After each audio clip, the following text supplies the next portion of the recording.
Are you a teenage mother, an orphan, misused and misjudged by the society? Are you living with fibroids and the doctor said that you cannot give birth? Are you HIV positive? Have you come to a point in your life that you feel like there is no need for you living and you want to commit suicide? Do not give up hope. There is hope in Jesus Christ. I was a victim of all that, but Jesus Christ healed me and delivered me completely. My name is Grace Prosper. I am born again, and this is my story. I am a firstborn in a family of 3, raised by a single mother who died when I was at the age of 13. When my mom died, our grandmother took over in raising us. And since she was not working, life was not easy at all. I remember we used to eat on garbages. My brother would go and do housework so that he would get us food. Even going to school was not an easy journey. I finished my class 8, and because of basically when my mom passed us at the age of 13, it really broke me. I was so stressed. It really affected my education. Even though I was a very bright student, it affected my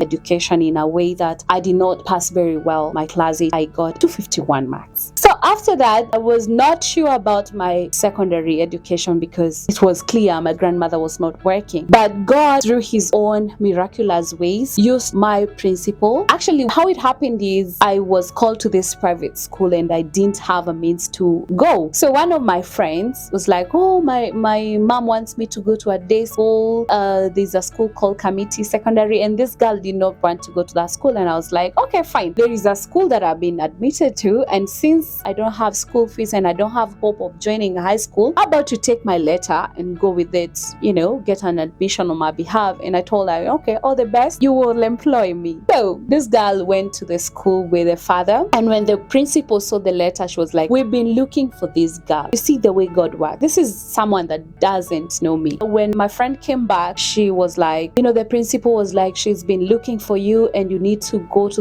the school with your grandmother. So the following morning, we woke up very early in the morning and we went to the school, and the principal, who happened to be the owner of the school, was like, you know what? She told my grandmother, you just need to pay her lunch. We will take care of the school fees. Don't worry about it. Just go get her uniform. She needs to report to school tomorrow. We will get her books and everything. Oh, I was super excited. I was like, oh God, I'm going to go to school. She even recommended us a shop that we can go get the uniform. So my grandmother didn't even have money to get the uniform for me. So when we get to the shop and my grandmother shared the story, the shop owner was like, I will get her a skirt. And then the father to my friend got me a sweater, and there were some shirts at home that my cousin was previously using. So I was like, yeah, I have complete uniform. So the following morning, I woke up very early. I was so excited to go to school, and that's how I joined high school. So with time, by God's provision, I got some sponsors who were like paying my school fees, and at some point I boarded. I was going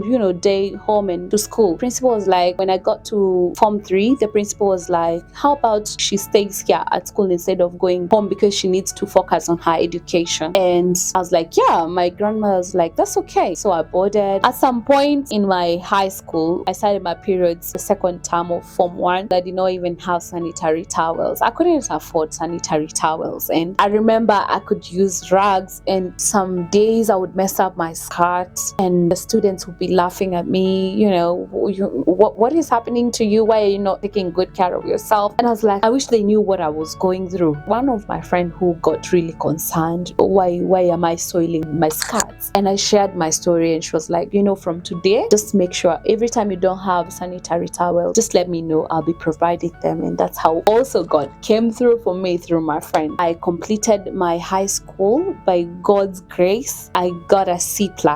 After high school, again, I did not have hope of joining campus. And my life in high school and primary school, I was so dedicated to God. Actually, I finished my Form 4 a virgin. I'm so sold out to God. I loved God with all my heart. I served God with all my heart. So after Form 4, life came very hard. I got into manual jobs. I started working as a house girl in some different houses just to survive. And there are some houses I was so mistreated. I would go work and I'm not allowed even to eat. I was like, what? And I remember I was being paid 50 shillings. I worked only for 2 weeks. This lady did not even pay me, and remember, I couldn't even eat food in that house. It was basically not easy. Having to work in people's houses as a house girl, it's not an easy task, especially when you work at houses of people that do not fear God. It's not easy at all. You suffer, you struggle, you're working, but you're stressed. But God carried me through. There was a time after working in there was one good house that I worked for, and they treated me very well as one of their own. They were believers. And after now leaving that house, I told my grandmother, at this point, I feel like I don't want to work as a house help anymore. So by God's grace, my brother was working in a certain wholesale, and he secured me a place at the wholesale where we worked faithfully until my brother got a scholarship to go study at Kenya Utali College. And I remember on that day, I stepped in as a mother to take him to school. When I came back, for some reason, that very same day, I got fired. I went home. I was like, now what happens from here? And it happened, one of my friends that saw me working at that wholesale called me and was like, I can't see you in the wholesale anymore. What's happening? And he offered me a receptionist job at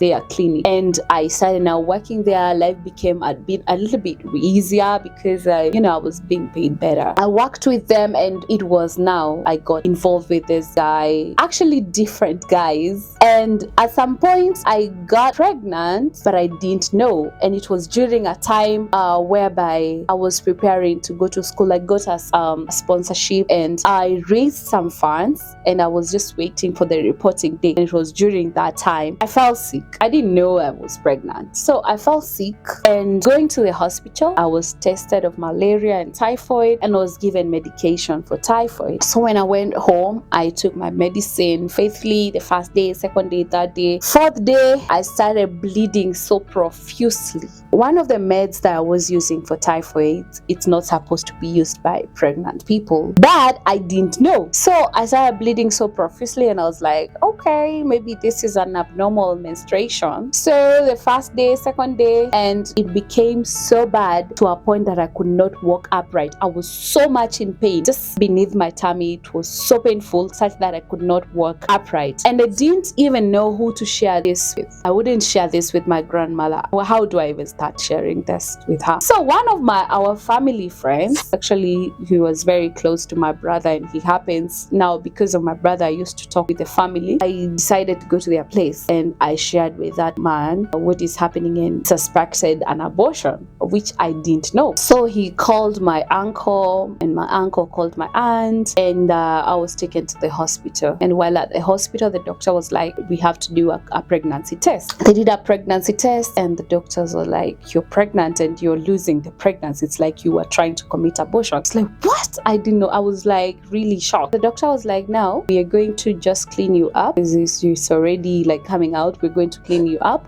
You need to get this amount of money, and then we will do the cleanup. We'll recommend you to a gynecologist that's going to help you with that. So when we went outside, my auntie was like, what? You're pregnant?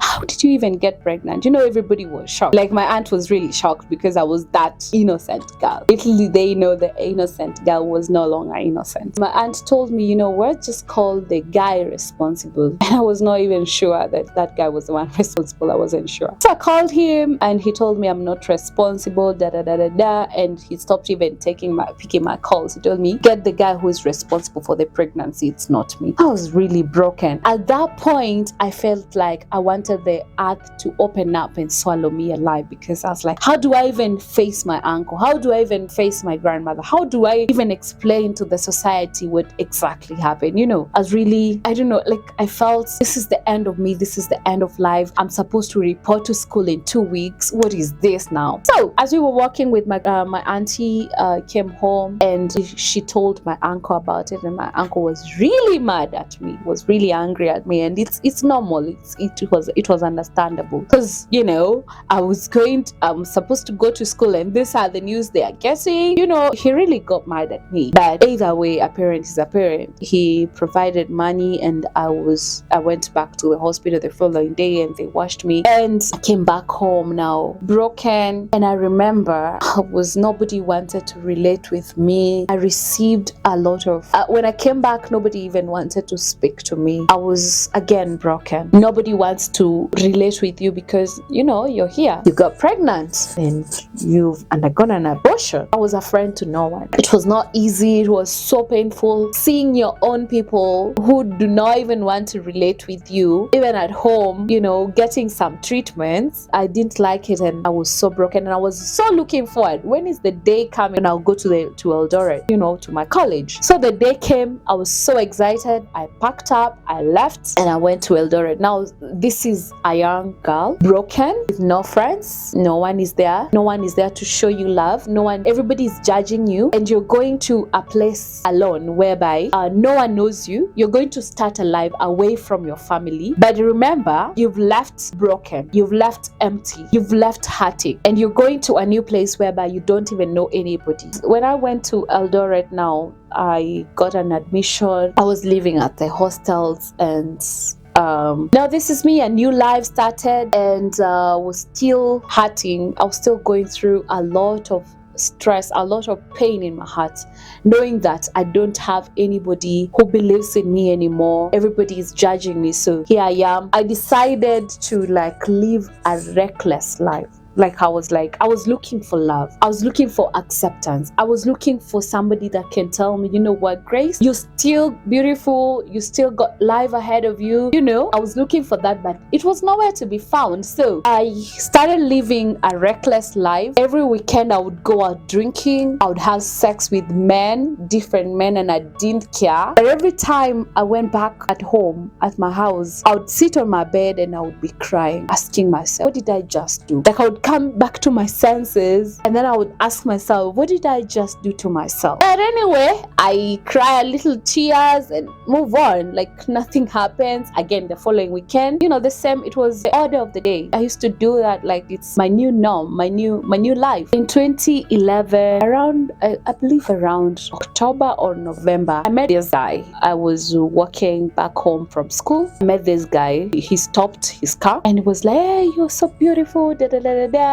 And this is all I was looking for acceptance, for somebody to tell me that I'm beautiful, for somebody to tell me that they love me. As a vulnerable young girl, I fell for these words, and the guy was like, yeah, I love you, da da da da da. And I got to know that he was married, and I was like, yeah, I don't care whether you're married or not, as long as you love me and you take care of me, and I'm good. So he started taking care of my bills. He would take me out, and life became now easier. And I remember it was during this time again, I started using P2s, and they are very dangerous. They are very harmful. I started taking them, and I didn't know that I was destroying myself taking them. I became sick.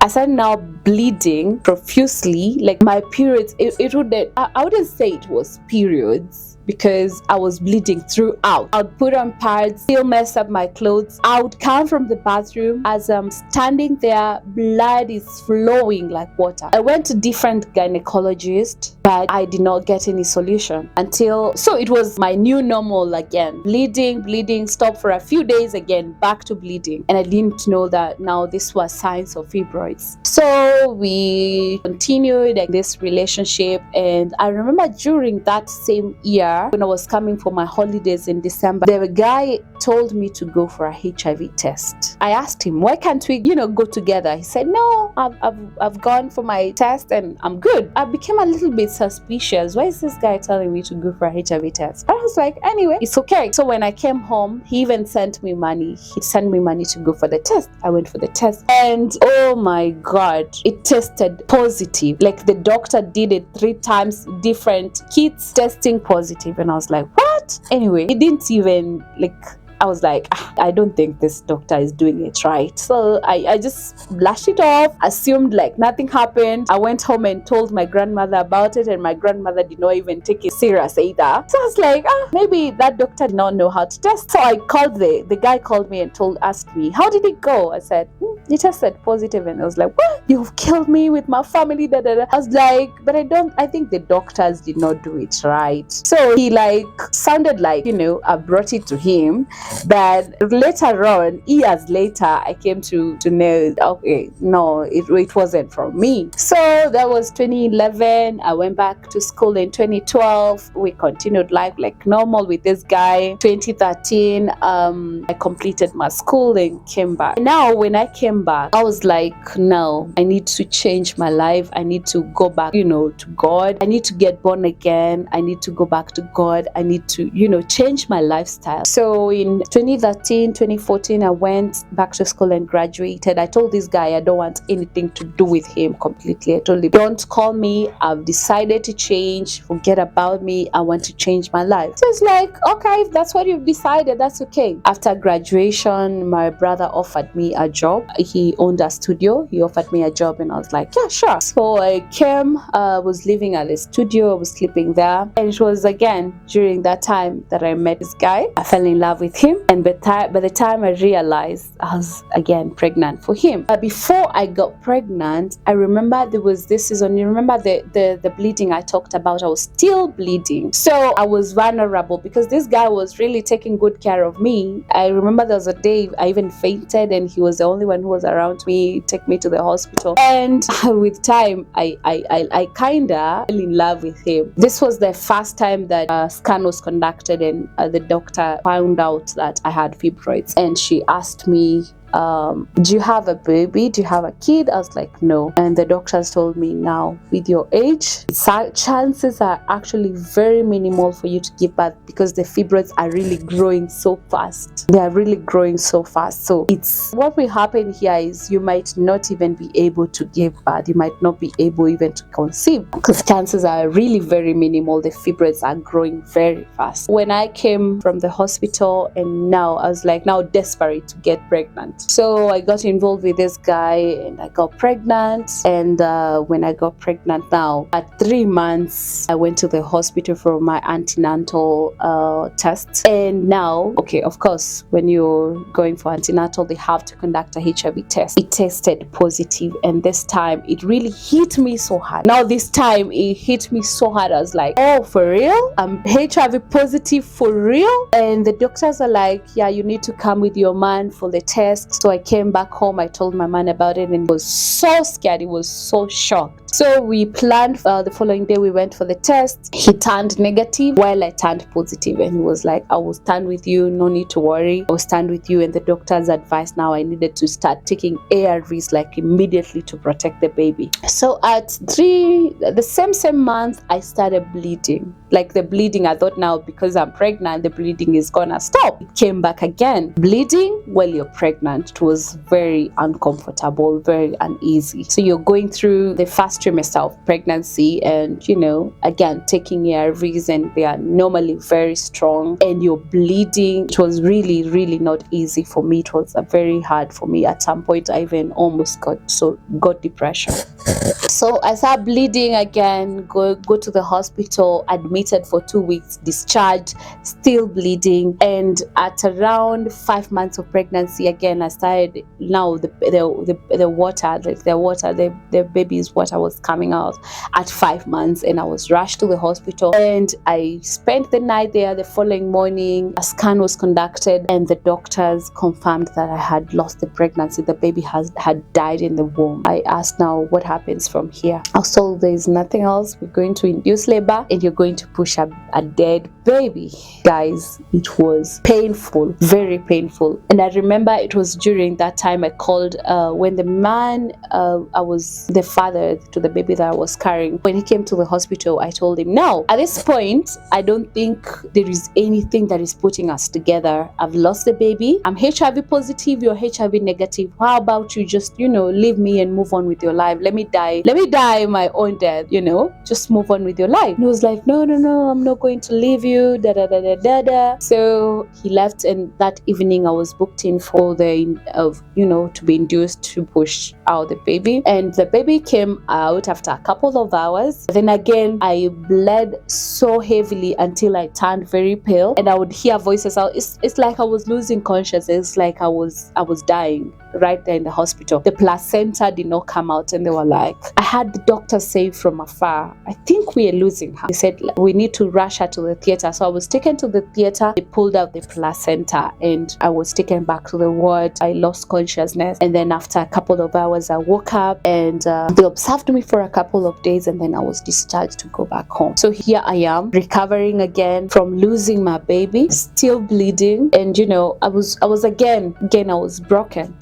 During that period, it was around March, there was this ministry, there was this man of God that had come to Kenya, my spiritual dad, Apostle Moses Miles Kwagala. He had come to Kenya, and my brother was hiring his sound to this church. My brother was going, they were going for a trip at the place of work, and he told the guy and myself, how about you guys take the instrument to the church, make sure it's connected, da da da da da.